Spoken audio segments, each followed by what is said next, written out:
যখন তুমি নিজের রক্তের মানুষের দ্বারা কষ্ট পাবে, তখন তুমি একবার নবী ইউসুফ আলাইহিস সালামের কথা মনে করো। তিনি কিভাবে নিজের ভাইয়ের দ্বারা প্রতারিত হয়েছিল। যখন তোমার বাবা মা না বুঝেই তোমার বিরুদ্ধাচরণ করে, তখন নবী ইব্রাহিম আলাইহিস সালামের কথা মনে করো। তার বাবা তাকে আগুনে নিক্ষেপ করায় ভূমিকা রেখেছিল। যখন তুমি সমস্যা থেকে পরিত্রাণের জন্য কোনো পথ পাবে না, তখন ইউনুস আলাইহিস সালামের কথা ভেবো। তিনি কতটা সময় তিমি মাছের পেটে আটকা পড়েছিল।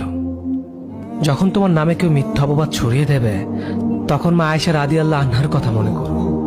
তার নামে পুরো শহর জুড়ে কুৎসা রচনা করা হয়েছিল।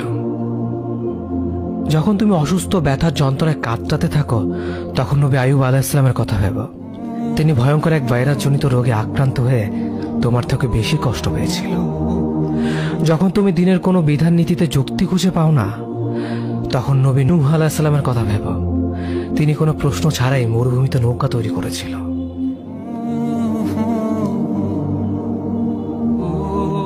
যখন তুমি আত্মীয়স্বজন, পরিবার, বন্ধু বান্ধবের কাছে হাসির পাত্রে পরিণত হও, তখন তুমি শেষ নবী হযরত মুহাম্মদ সাল্লাল্লাহু আলাইহি ওয়াসাল্লামের কথা ভেবো।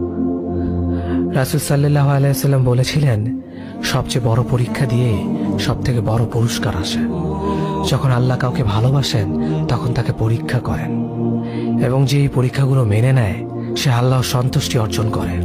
আর যে অভিযোগ করে, সে তার ক্রোধের পাত্র হয়। হে আল্লাহ, তোমার কথা মনে করা, তোমার প্রতি কৃতজ্ঞ হওয়ার এবং তোমার ইবাদত করার তৌফিক আমাদের দান করো। আমিন। যেভাবে তুমি সন্তুষ্ট হও, সেভাবেই আমাদের পরিচালিত করো।